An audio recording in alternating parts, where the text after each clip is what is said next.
లగ్నంలో శని భగవానుడు ఉంటే ఎలా ఉంటుంది? లగ్నము అంటే ఒకటవ స్థానము. సహజంగా ఒకటవ స్థానము మేషరాశి. ఇటువంటి మేషరాశిలో శని భగవానుడు నీచ పొందుతారన్నమాట.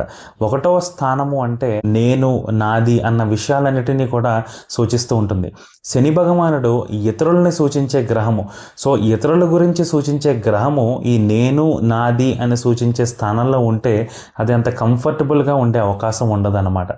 ఒకటవ స్థానంలో ఎవరికైతే శని భగవానుడు ఉంటారో వాళ్ళు చూడడానికి వాళ్ళ వయసు కన్నా కూడా కొంచెం పెద్దవారిలా కనపడుతూ ఉంటారు.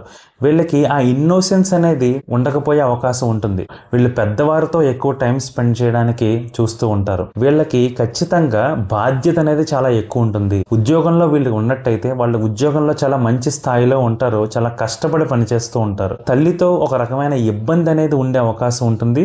అలాగే తోబుట్టువులతో కూడా ఏదో ఒక రకమైన ఇబ్బంది ఉండే అవకాశం ఉంటుంది. వీళ్ళు ఎక్కువ కూడా ఎదుటి వాళ్ళని డిమాండ్ చేయకుండా ఉండడం చాలా మంచిది. వీళ్ళు ఉద్యోగంలో ఉన్నప్పుడు కానీ లేదా బయట వ్యవహారాల్లో కానీ ఎదుటి వారిని ఎప్పుడూ కూడా డిమాండ్ చేయకూడదు. రిక్వెస్ట్ చేస్తూనే వాళ్ళ పనులు సాగించుకోవాలి. ఎందుకంటే శని భగవానుడు లగ్నంలో ఉన్నారు. లగ్నం అంటే ఈగో.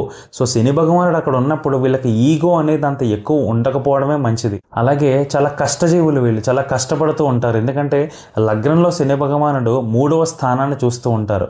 సో 3వ స్థానము అంటే సెల్ఫ్ ఎఫర్ట్స్. చాలా ఎక్కువ ఎఫర్ట్స్ అనేది వీళ్ళు పెడుతూ ఉంటారు. ఎంత కష్టపడినా వాళ్ళకి కష్టానికి తగ్గ ఫలితాలు రాకపోయే అవకాశాలు ఉంటాయి. ప్రతి చిన్న విషయాన్ని కూడా వీళ్ళు లోతుగా పరిశీలన చేస్తూ ఉంటారు. సో దానివల్ల తప్పులను కూడా వాళ్ళు ఈజీగా కనిపెట్టగలరు అనమాట. ఎదుటివారు వీళ్ళ గురించి ఏమనుకుంటున్నారో అన్న కుతూహలం కూడా వీళ్ళకి ఎక్కువ ఉండే అవకాశం ఉంటుంది. ఒకవేళ కుంభ మకర లగ్నాలు అయ్యారనుకోండి, ఈ లగ్నంలో శని ఉండడం అనేది చాలా మంచిది. ఖచ్చితంగా వీళ్ళని మంచి స్థాయిలోకి తీసుకెళ్తుంది అనమాట. మరిన్ని వీడియోస్ కోసం నా ఛానల్కి సబ్స్క్రైబ్ చేసుకోండి.